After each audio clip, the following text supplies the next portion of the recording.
J'ai pensé à ton amour et à tout ce que tu as fait pour moi.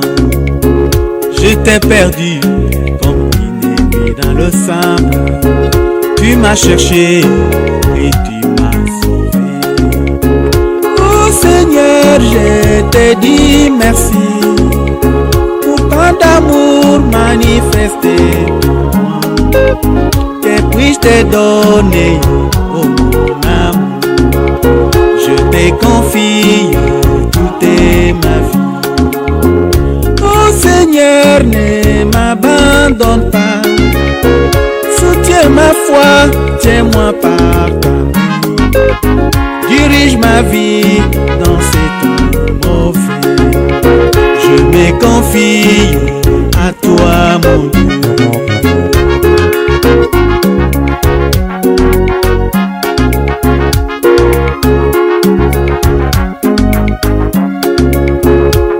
J'ai pensé à ton amour, tu n'as pas compté tous mes péchés. Tu étais venu dans la chair humaine, tu as payé le prix au calvaire.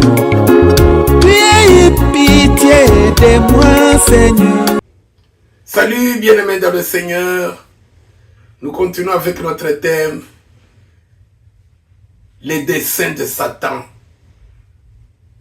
contre le chrétien. Nous n'ignorons pas ces desseins. Si nous ignorons ces desseins, il a l'avantage sur nous, dit la Bible dans 2 Corinthiens, chapitre 2, nous avions lu, verset 11. Alors on nous montre ces desseins maléfiques, ces stratégies, pour qu'il ait l'avantage sur le chrétien. Nous voyons aujourd'hui le 3e dessein maléfique de Satan contre les chrétiens. Que Dieu vous bénisse. Nous vous bénissons tous et nous vous supplions d'être patients du début jusqu'à la fin de ce message, s'il vous plaît, et de le partager avec les autres et de nous envoyer vos commentaires et vos requêtes de prière, de vous abonner aussi à notre channel, à notre chaîne Prisonniers de Christ d'Urban. Même si nous vous parlons à partir de Californie aux États-Unis d'Amérique, mais notre channel c'est Prisonniers de Christ d'Urban. Nous allons encore nous recommander entre du Seigneur. Père Céleste, nous sommes devant ta table pour manger le pain qui vient de toi. Que toi-même, Seigneur, tu nous nourrisses du début jusqu'à la fin. Au nom de Jésus-Christ. Amen. Nous allons lire la 3e partie dans Jean 4, 27 à 28.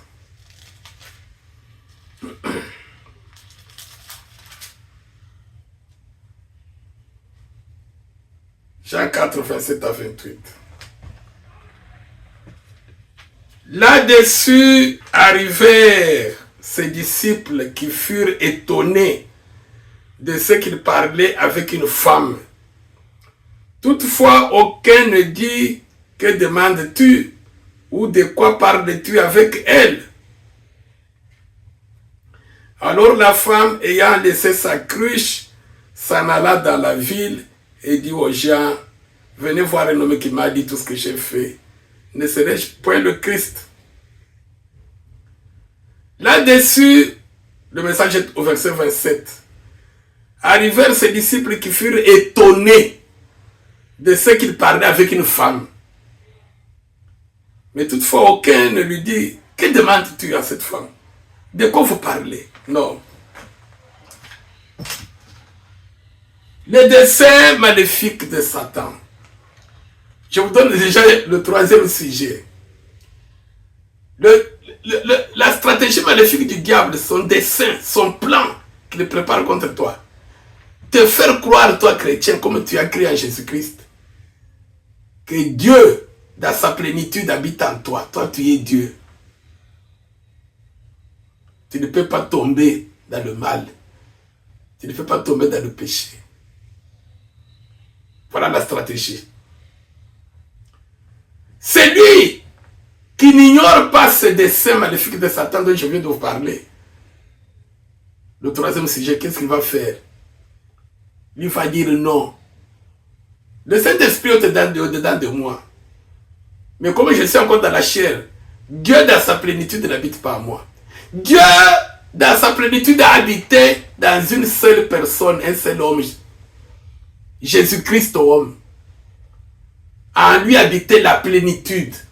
La plénitude de la divinité ne peut pas habiter dans un homme qui est né d'un père, d'une mère biologique, du sang humain, des spermatozoïdes et ovules, non. La plénitude de la divinité habite dans celui dont le Père et le Saint-Esprit, Melchisédek. Maintenant, Satan, il dit, bon, tu es chrétien, Dieu habite au-dedans de toi. Toi, tu es Dieu complet. Toi, tu ne peux pas tomber dans le péché ou quoi. Tu lui dis non. Non, comment? Celui qui connaît ça, qu'est-ce qu'il fait? Fuir le péché. Alléluia. Fuir le mal. Beaucoup de chrétiens, leurs âmes font de l'affaire. Pourquoi? Surtout les serviteurs de Dieu. Ils ne veulent pas fuir le mal. Ils ne veulent pas fuir l'impudicité. Ils ne veulent pas fuir l'idolâtrie. Nous avons lu Jésus-Christ, maintenant il veut mourir. Il monte vers Jérusalem. Ils arrivent en Samarie. Il a besoin de l'eau. Vous connaissez l'histoire de la Samaritaine. Avant qu'elle arrive, Jésus avait envoyé les disciples acheter à manger. Ils n'avaient pas d'eau, ils n'avaient pas de nourriture. Les disciples sont allés dans la ville acheter les vivres. Jésus est resté seul, suivez-moi très bien. Je vous ai déjà donné la troisième partie, le troisième sujet. Troisième sujet, le dessein maléfique de Satan contre le chrétien. Faire croire au chrétien que, non, il a rempli du Saint-Esprit. Il est Dieu, Dieu dans la chair. Il ne peut pas tomber dans le péché. Pour avoir ton âme, la plénitude de la divinité n'a habité qu'à Jésus-Christ. Ne crois pas, oh, il y a un homme qui est Dieu. Ce sont des faux prophètes, des faux et des faux. C'est l'idolâtrie.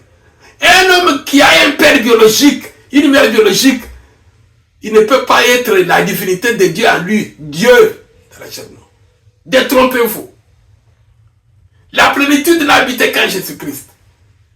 L'esprit de Christ est dans le Moïse, le David et tous les autres. Mais la plénitude, Jésus-Christ lui seul. C'est pourquoi, dans la Bible, depuis Genèse jusqu'à Apocalypse, tous les hommes là-bas, ils ont péché. La Bible dit tous ont péché, que ce soit Moïse, que ce soit David, tous ont péché. Mais il y a un seul, dans la bouche duquel point de fraude, la plénitude. Bon, et retournons à notre sujet. Maintenant, Jésus, il va à Jérusalem. Maintenant, il est prêt de mourir, tout ça. Les disciples vont acheter à manger. Jésus reste seul. Maintenant, il y a une femme, la Samaritaine, qui fait puiser de l'eau. Vous connaissez l'histoire. On commence à échanger. Il parle.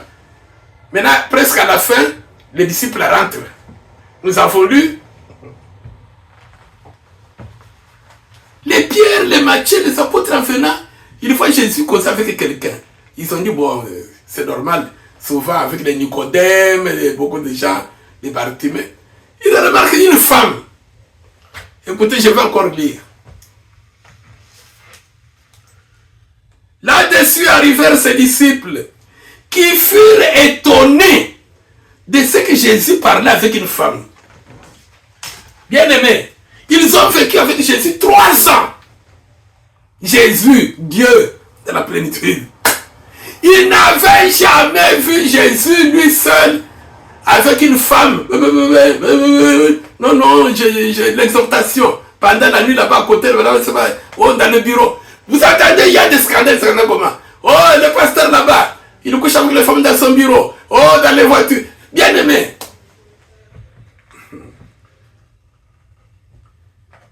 Jésus Les disciples étaient étonnés. Si Jésus avait l'habitude de causer avec une femme à côté, est-ce qu'ils allaient être étonnés? Quand vous lisez la Bible, vous priez, Dieu vous inspire, vous ne lisez pas comme les journaux. Ils furent étonnés, c'est-à-dire Jésus ne le faisait pas. Maintenant, nous avons lu.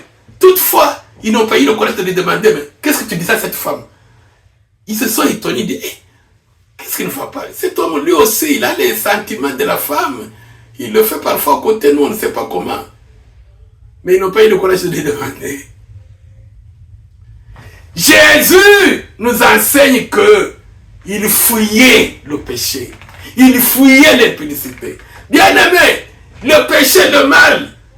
Je vous donnerai les versets si nous avons le temps. La Bible dit fuyez l'idolâtrie. Fuyez l'impudicité. Abstenez-vous de toute espèce de mal. Ayez le mal en horreur. Romains 12. Ayez le mal en horreur. Le péché, c'est ça la puissance de Satan.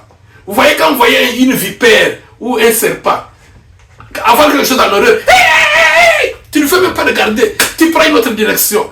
Est-ce que tu as le péché en horreur? Ma soeur, mon frère, voilà pourquoi nous tombe.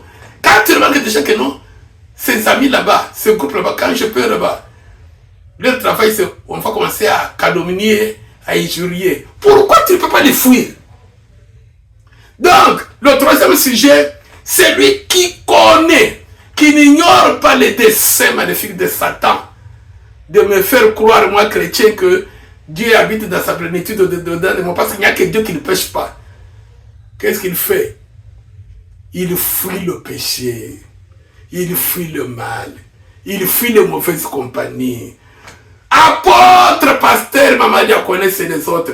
Oh non, tu vois, le pasteur là-bas, il m'avait lavé pendant la nuit, il priait pour moi, il m'a violé. Ouais, j'ai rencontré beaucoup de cas, beaucoup de choses dans ce travail de Dieu. Des cas et des cas comme ça. Pourquoi? Nous entendons des scandales de télévision partout. Pourquoi?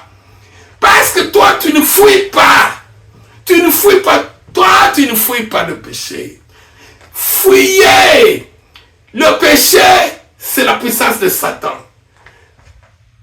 Toi, en tant que chrétien, tu dois fuir, c'est-à-dire éviter, t'abstenir. C'est alors que Satan aussi fuira loin de toi. Voilà le troisième sujet. Pour bien le comprendre, lisons Juge 16, 20 à 21. Le troisième sujet, c'est quoi? Satan a une stratégie, un dessein maléfique, de m'inspirer que moi, je ne peux pas pécher, parce que je suis Dieu. J'ai crié en Christ, Dieu au-dedans de moi. Non, non, c'est un menteur. C'est vrai, le Saint-Esprit au-dedans de moi, mais je suis un homme, j'habite dans la chair. Par conséquent, je dois fuir le mal. Ne pas m'exposer au mal, parce que j'ai la chair. Je suis un garçon. Si moi je suis toujours parmi les sœurs, le groupe de sœurs, puis pendant la nuit on s'exhorte quoi. J'ai un corps. Je sentirai même, j'aurai des sentiments du sexe. Ça peut me faire tomber. Je dois fuir, éviter. D'être en particulier attaché avec sexe opposé. Nous seuls. Voilà quelqu'un qui n'aime pas aller dans l'enfer. Voilà quelqu'un qui connaît les stratégies de Satan. Non, ces amis là-bas, dès que moi je les vois, on se rencontre. Et on va commencer à haïr. On va commencer à critiquer. On va commencer à injurier. Non, non. Je fais de fuir les mauvaises compagnies. Voilà quelqu'un qui veut sauver son âme, qui connaît la stratégie de Satan. Non, non. Ces histoires ici des téléphones, si moi, je veux entrer dans le Facebook et autres, je veux trouver des femmes nues, et puis, moi, je n'ai pas de mari, je n'ai pas de femme, je prie encore le Seigneur. Alors, ça va m'amener dans la masturbation, ça va m'amener dans la convoitise. Allez, j'allais faire l'histoire de Facebook. Voilà quelqu'un qui fuit le mal. Juge 16. Je vais vous donner un exemple de quelqu'un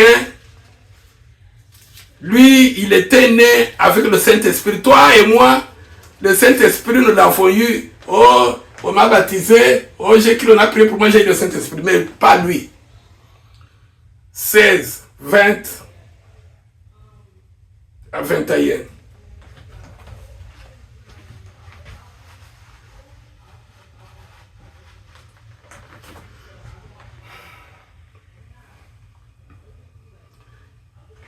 Délile dit alors, Samson, les Philistins sont sur toi. Samson, et il se réveilla de son sommeil. Héros. Né, il était rempli du Saint-Esprit depuis le sein de sa mère. Toi et moi, c'est, oh, on avait prié pour moi. Oh, j'ai été baptisé. Et alors j'ai eu le Saint-Esprit. J'avais fait, c'est pas gêné, prier. Saint-Esprit. Mais pas lui. Écoutez, suivez. Il se réveilla de son sommeil et dit, je m'en tirerai comme les autres fois. Dieu est avec moi. Dieu est au-dedans de moi. Moi, je suis né avec le Saint-Esprit. Les Philistins ne mourront pas. Il avait l'assurance de la part de Satan. Dagon, le dieu des Philistins, l'avait déjà inspiré. Que non, toi, personne ne peut t'avoir. Dors. Ne sors pas de la maison de Delilah. Personne. Ne fuis pas. Qui peut te battre, toi? Je m'en tirerai comme les autres fois et je me dégagerai. Il ne savait pas que l'Éternel s'était retiré de lui. Les Philistins le saisirent et lui crevèrent les yeux.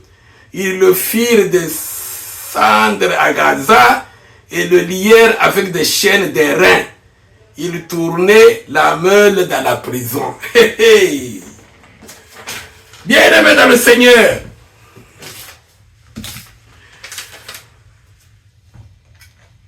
Contrairement à Jésus-Christ, lui, au-dedans de laquelle habitait la divinité, qui ne causait pas avec des femmes en particulier comme ça.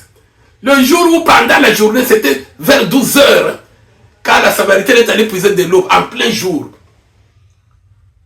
Maintenant, les disciples arrivent, voient Jésus causer avec une femme. Ils furent étonnés. Venez voir. Matthieu, viens. Barthélemy. Regarde. Il cause avec une femme. Jude, venez. Étonné. Le Seigneur des Seigneurs. Samson, lui, comme lui, né avec le Saint-Esprit. Le héros des héros. Plus de 2 fois. Le péché est là. Non, il ne veut pas fuir. Il ne veut pas sortir de la maison de Delilah. Il dit, non, moi. Finalement, nous avons lu. On avait déjà enlevé le Saint-Esprit. On a rasé pendant qu'il dormait. Qui que tu sois, voilà pourquoi tous les héros, tous ceux qui ne veulent pas fuir le mal, ils tombent et ils vont dans l'enfer. Vous connaissez l'histoire de David, homme selon le cœur de l'Éternel. L'habitude toujours d'aller à la guerre, combattre. Maintenant, quand il devient roi, quand il est devenu pasteur, archevêque, évêque, lui c'est pour se reposer dans les bureaux. Il n'y a plus de prières, il n'y a plus de jeûnes, il n'y a plus de quoi. Non, moi j'ai le Saint-Esprit. Je suis rempli de Saint-Esprit. Je suis maman diaconesse. Je suis secrétaire de ce pasteur là-bas. Non, moi je ne peux pas tomber. Voilà pourquoi il y a des scandales. Voilà pourquoi vous allez entrer dans l'enfer. David est resté. Tu ne restes pas même de lire la Bible, non. Même chanter pour Dieu, non. Non, je veux me promener. Bien aimé, toi quand tu commences à sortir, tu n'as pas d'argent. Toi, une soeur et frère, une maman et papa. Non, je veux prendre des l'air dans la ville. Seulement entrer dans les shops, entrer dans les magasins. Tu commences à convoiter, murmurer. Qu'est-ce que tu étais allé faire? Pourquoi tu n'es pas resté seulement à la maison? Si tu ne veux pas prier, même lire la Bible, ou chanter ou dormir, il faut fuir le mal. David, en se promenant, il a vu une belle femme. Combien de femmes nous voyons dans les Facebook, les Instagram, et tout ça. Pourquoi nous nous exposons? Pourquoi tu t'exposes? Si toi tu vois que non, c'est une occasion de chute, fuis! Que Dieu vous bénisse.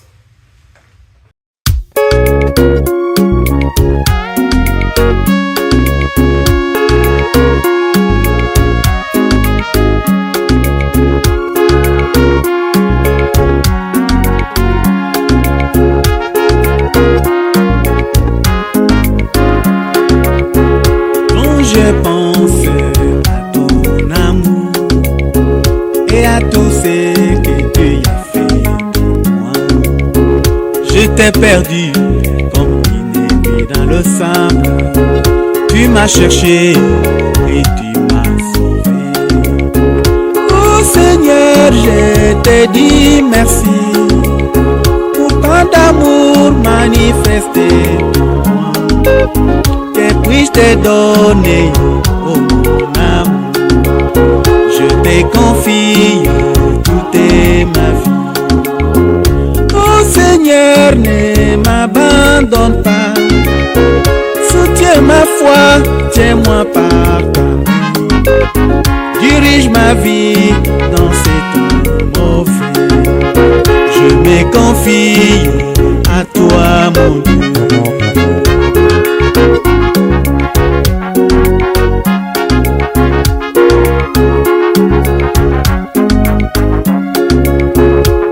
Je pense à ton amour, tu n'as pas compté tous mes péchés. Tu étais venu dans la chair humaine, tu as payé